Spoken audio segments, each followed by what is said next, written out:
Selamat petang, salam sejahtera. Tuan-tuan dan puan-puan, isu yang paling hangat di Malaysia berkaitan politik dan pentadbiran hari ini ialah melibatkan penjualan Menara Kuala Lumpur. Wow, ini paling hot, yang paling hot dan hot.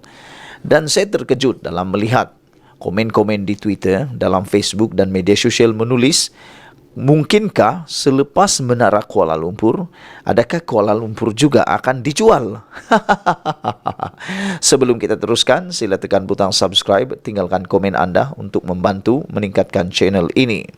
Saudara-saudara sekalian, selepas tular berkaitan dengan Menara Kuala Lumpur yang kononnya dijual, ini jawapan komen balas daripada Anwar Musa, bekas Menteri Wilayah Persekutuan sebelum dibubarkan baru-baru ini. Beliau berkata kementerian tidak terlibat dalam keputusan Telekom Malaysia Berhad menjual anak syarikat yang menguruskan Menara Kuala Lumpur kepada bekas Menteri Komunikasi dan Multimedia Anwar Musa. Katanya, perjanjian itu melibatkan syarikat tersenarai awam bukan kerajaan. Beliau berkata tiada kaitan dengan Menteri Komunikasi. Tanya TM, kalau syarikat untung RM25 juta, kenapa mereka tak nak dan kenapa nak bagi orang, kata beliau. Rundingan pada 31 Oktober itu kini hangat dibincangkan di media sosial. Telekom dikatakan menjual 10 juta saham dalam Menara Kuala Lumpur Sdn Berhad. Sebelum ini, tular dakwaan TM lepaskan pegangan kepada syarikat yang kurang dikenali iaitu Hydro Shopee Sdn Berhad. Ia menimbulkan tanda tanya, memandangkan Menara Kuala Lumpur Sdn Berhad adalah syarikat yang amat menguntungkan. Seorang pengguna Twitter antaranya mendakwa Menara Kuala Lumpur Sdn Berhad sudah menjadi cash flow atau perniagaan yang memberikan keuntungan konsisten. Katanya syarikat itu membuat untung RM66 juta dengan 25 juta untung bersih. Menurut semakan dengan sistem Suruhanjaya Syarikat, Hydro Shopee didaftarkan pada 2008 dengan modal keseluruhan RM1 juta. Malaysia kini sudah menghubungi unit media TM dan sedang menunggu maklum balas mereka. Menteri Komunikasi dan Digital Fahmi Fadzil yang menggantikan Anwar berkata, kementerian akan mengeluarkan kenyataan tidak lama lagi. Dan saudara-saudara sekalian, ini kenyataan terkini daripada Kementerian Multimedia, iaitu Fahmi Fadzil. Beliau berkata, Menteri tawar kerjasama penuh jika isu jual Menara Kuala Lumpur akan disiasat. Menteri Komunikasi dan Digital Fahmi Fadzil memandang serius berhubung isu penjualan saham Telekom Malaysia TM dalam Menara Kuala Lumpur Sdn Berhad. KKD memantau rapat isu ini dan bersedia untuk memberi kerjasama penuh sekiranya pihak berkuasa melakukan sebarang siasatan berhubung isu ini, katanya. Pendahulu Fahmi iaitu Anwar Musa memberitahu Malaysia kini bahawa kementerian tidak terlibat dengan keputusan TM menjual anak syarikat yang menguruskan Menara Kuala Lumpur.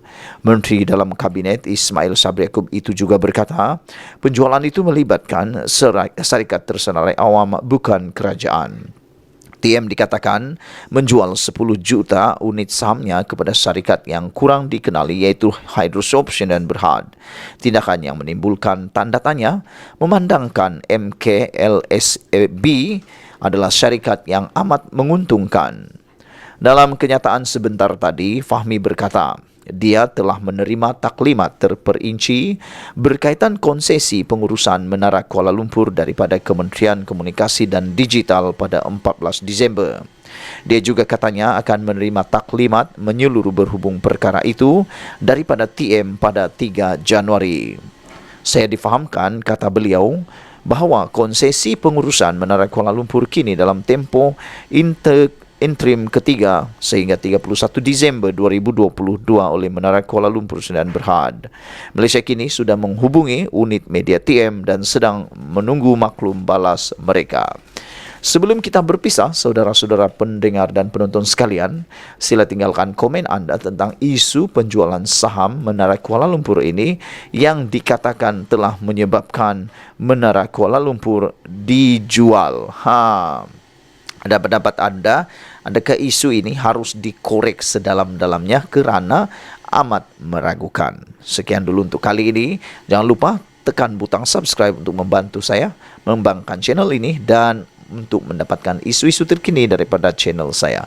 Kita jumpa lagi. Malaysia kita punya, kita juga sama-sama cintai Malaysiaku. Bye-bye. Selamat petang, salam sejahtera. Daripada anda semua, terima kasih diucapkan. Isu kita hangat petang ini ialah melibatkan tentang tangkapan polis Diraja Malaysia terhadap 2 dalang yang menjual sindiket pingat kebesaran Pahang. Ditangkap. Akhirnya ditangkap. Saudara-saudara sekalian, sebelum kita teruskan isu ini, adakah anda juga gembira seperti saya apabila dalang yang menjual pingat-pingat kebesaran ini tidak kiralah di negeri mana, jawatan apa, pangkat apa, kita rasa gembira. Kerana saban tahun, saban hari, saban-saban, hampir setiap waktu kita mendengar kononnya banyak jawatan-jawatan, pangkat-pangkat yang diperoleh itu ada yang dibeli. Kita tak punya bukti. Kita hanya diam, kita hanya dengar, kita hanya dengar, dan kita hanya dengar, dan kita hanya dengar menanti. Manalah tahu, tiba-tiba ada tangkapan dan ada bukti menunjukkan memang ada yang menjual pingat kebesaran. Akhirnya, hari ini, PDRM, Polis Diraja Malaysia, mengumumkan telah menangkap 2 dalang jual pingat kebesaran Pahang.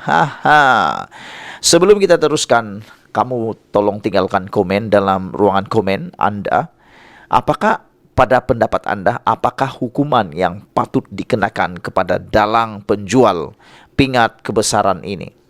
Pada pendapat saya, lebih baik mereka dipenjarakan seumur hidup kerana telah memalukan bukan sekadar Malaysia, bukan sekadar kerajaan, tetapi telah memalukan institusi diraja. Saudara-saudara sekalian, hari ini Polis Pahang berjaya menahan 2 kaki tangan pejabat setiausaha kerajaan negeri SUK kerana dipercayai terbabit dalam aktiviti menjual pingat dan darjah kebesaran. Ini yang paling kita tak suka. Sehingga ada dari kalangan yang dilantik itu menunjukkan teladan yang tak baik. Penahanan suspek berusia 30 tahun dan 36 tahun itu dibuat selepas polis menerima laporan daripada salah seorang kaki tangan pejabat SUK pada Oktober tahun lalu. Ketua Polis Pahang, Ramli Muhammad Yusof, berkata, pengadu membuat laporan selepas mendapati senarai penerima pingat dan darjah kebesaran Pahang mempunyai nama yang mencurigakan. Dia juga mendapati ada antara nama tersebut tidak ada dalam senarai induk, bahagian istiadat dan pengurusan Majlis Rasmi Pejabat SUK Pahang.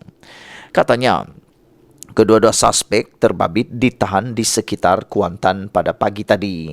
Suspek pertama berusia 36 tahun, bekerja sebagai pembantu operasi di Pejabat Setiausaha SUK Pahang dan dipercayai memasukkan 26 nama individu dalam senarai penerima darjah kebesaran dan pingat Pahang. Suspek kedua pula yang berusia 30 tahun dan bekerja sebagai kontrak sebagai pembantu takbir di pejabat sama dan dia dipercayai memasukkan 3 nama dalam sistem pengurusan darjah kebesaran dan pingat negeri Pahang, katanya dalam sidang media di Kuantan hari ini. Ramli memaklumkan suspek terbabit menyalahgunakan kod pengenalan diri bagi mengakses sistem berkenaan dan memasuai senarai asal penerima pingat dan darjah kebesaran negeri berkenaan. Katanya, sistem itu adalah bagi senarai penerima darjah kebesaran bergelar Datuk dan Datuk Seri. Semua nama 29 individu berusia 40 hingga 60 tahun yang dimasukkan dalam senarai itu juga sudah ditahan bagi membantu siasatan.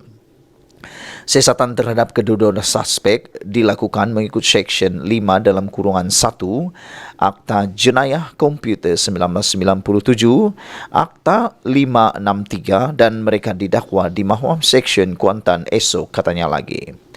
Menurut Ramli, setiap individu yang berurusan dengan kedua-dua suspek dikenakan bayaran antara RM80.000 sehingga RM150.000 bagi tujuan disenaraikan dalam sistem berkenaan untuk menerima pingat dan darjah kebesaran. Saudara-saudara sekalian, sebelum kita berpisah, sila tinggalkan komen anda, apa pendapat anda dengan hukuman mereka nanti. Kita berharap hukuman yang diberikan setimpal dan paling berat untuk dalang yang menjual darjah kebesaran ini, kerana ianya bukan saja telah memalukan institusi raja tetapi juga telah memalukan sistem kenaikan atau pemberian pangkat di negeri Pahang. Semoga dengan penangkapan ini lebih banyak penipuan, lebih banyak keburukan yang jahat seperti ini dapat didedahkan, dan semoga dengan penangkapan ini akan ada ketelusan yang lebih telus dalam pemilihan darjah kebesaran, penganugerahan atau pengurniaan darjah-darjah kebesaran kepada semua rakyat di Malaysia, dan yang diberikan itu adalah mereka yang benar-benar layak, yang benar-benar layak, bukannya diberi atas kepentingan peribadi. Sekian dulu untuk kali ini. Jangan lupa tekan butang subscribe. Malaysia kita punya, kita juga sama-sama cintai Malaysiaku. Bye-bye.